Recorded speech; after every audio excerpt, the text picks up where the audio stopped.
even as I did not and could not fully understand the magnitude of all his injuries. In a case like this, survival depends on a combination of knowledge, instinct, resources, and, alas, good fortune. I had to remain calm throughout this process, focusing solely on the challenge at hand and quickly recalibrating my interventions based on the responses of the patient. Trauma surgeons do not have time to methodically calculate the risks and benefits of each decision. We must trust our training and experience to make instantaneous, critical, and hopefully correct decisions. All afternoon, we worked relentlessly on Eddie in the ICU with a team of about 25 doctors, nurses, pharmacists, and respiratory therapists. Despite our best efforts, the patient was still losing a tremendous amount of blood. Blood bank personnel provided a continuous stream of blood and plasma. We used a cell saver device, which cleaned the liters of blood pouring out of his abdomen and chest and reinfused them into his body. Each time we tried to employ the ventilator, the pressure within his chest was so high that the machine would malfunction and Eddie's heart would stop. To counter this, medical students took turns bagging the patient. We define a massive transfusion as 10 units of blood, about 3.5 liters. A complete blood volume is 5.5 liters, in 24 hours.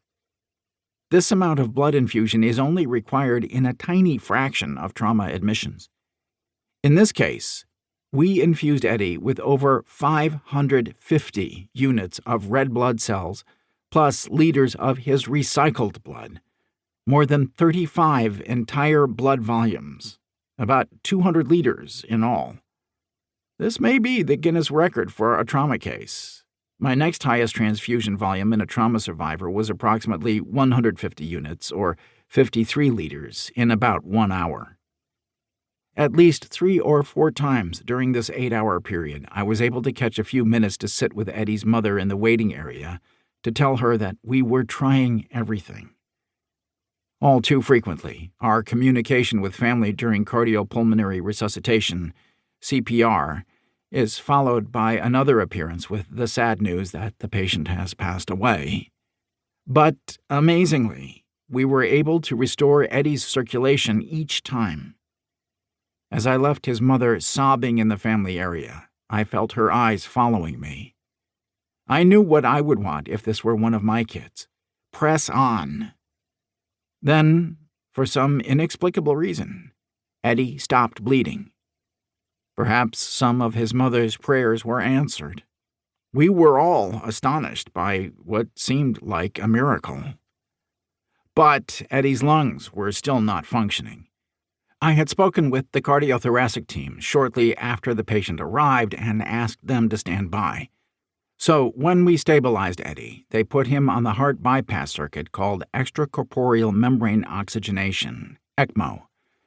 This process allows us to load oxygen into the blood as it passes through a machine outside of the body, so functioning lungs are not required. Success! We returned to the operating room the next day to repair injuries not addressed during the first evaluation. After 4 days on the bypass circuit, Eddie's lungs improved. He ultimately survived and walked out of the hospital months later. Amazingly, Eddie finished high school on time. I am sure this young man has no concept of what an incredible collaborative effort it took to save his life. And how could he? How can anyone who is not intimately involved in such efforts? And yet, the trauma team's response to Eddie's fantastic save was not one of joy and popping champagne bottles or even high-fiving with the other healthcare providers. Rather, it was a sober recognition that his survival was related to the proximity of his vehicle crash to a major trauma center replete with an experienced trauma team and awash in enormous resources.